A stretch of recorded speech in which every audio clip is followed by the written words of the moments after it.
relancé? Est-ce que vous avez l'impression ce soir que vous êtes totalement relancé? Non, je dirais pas ça. Je pense qu'on va attendre la fin de la semaine prochaine pour faire un petit bilan. Passeur décisif, vous savez buteur, ça a été le cas plusieurs fois cette saison. Cette passe décisive que vous faites, elle est très inhabituelle puisque c'est de la poitrine. Elle donne à l'arrivée un but absolument fantastique de Jean-Pascal, mais cette action-là, du début à la fin, est magnifique. Ouais, c'est une belle action. Hervé Basile qui met un bon centre. Après, je vois que Pasquier est en soutien, donc voilà, elle vient sur ma poitrine, j'essaye de lui mettre dans le mieux possible, et après, c'est lui qui finit le travail d'une manière exceptionnelle. Mais votre geste, il est important, très important. Oui, on va dire que c'est le commencement, et Jean-Pascal Fontaine, il finit, donc oui, c'est important. Au final, il y a but derrière, et ça nous fait prendre les 3 points. Ça vous scotche, le geste qu'il fait, Jean-Pascal, également, c'est un geste pur, ça termine dans la lunette, il est absolument bien exécuté. Qu'est-ce que vous vous dites en voyant ce ballon partir? Me scotch, oui et non, puisque on a l'habitude avec Jean-Pascal Fontaine des très beaux buts.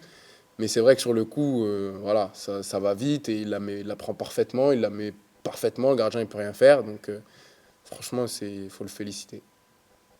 Ce match montre bien en tout cas que le coach parlait de l'état d'esprit que vous ne lâchiez pas en fait. Ce match en est la confirmation parce qu'il y a eu des faits de jeu aussi. Vous faites rejoindre juste avant la mi-temps sur la première occasion du PFC. Vous loupez le pénalty en début de deuxième. Vous avez des opportunités de reprendre l'avantage. Ça sourit pas. Et puis il y a ce fameux but. Il a fallu s'arracher, quoi. Oui, il a fallu s'arracher et je trouve ça dommage puisque je pense on aurait pu finir le match voilà, avec un autre score. Donc voilà, on va pas cracher sur 3 points. L'état d'esprit était là. Maintenant, il y a encore des choses à améliorer, surtout en contre-attaque, en transition. Je pense qu'on aurait pu mettre d'autres buts. Et voilà, on va voir. On a 2 matchs à l'extérieur. On sait qu'on voyage pas spécialement bien. Donc voilà, notre saison, on va dire, pour la suite de notre saison, ces 2 matchs sont très importants. On va voir comment l'équipe se comporte. Est-ce que vous avez l'impression, Denis, de jouer libéré en fait? Le fait qu'à un moment donné, vous étiez un peu décroché et que certains avaient jeté l'éponge, pas dans le groupe, hein, mais chez les observateurs, les supporters, ça vous a libéré? Libéré, je dirais pas ça. Mais c'est vrai oui, on peut dire qu'on joue avec moins de pression, puisque tout le monde nous voit mort.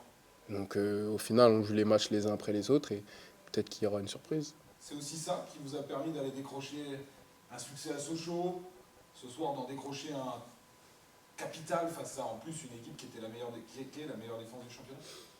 Bah, après, il y a le retour en forme d'Hervé Basile qui nous a permis de gagner à Sochaux, même si c'est toute l'équipe, bien sûr. Mais oui, je trouve que l'état d'esprit est bon. Et puis, il faut qu'on garde ça pour la suite. Hervé Basile, c'est un autre homme, vous avez fait quoi pour Vous avez fait quelque chose pour Non, c'est pas un autre homme, c'est toujours le même. Après, les attaquants, on sait qu'ils marchent à la confiance, pardon. Donc voilà, il y a eu ce premier but à Sochaux un peu chanceux, et ensuite il a enchaîné, coup franc, puis un but en compte. Donc voilà, c'est bon à prendre. On a besoin de joueurs qui marquent des buts. Pour gagner les matchs, il faut marquer des buts. En ce moment, il en marque, c'est parfait.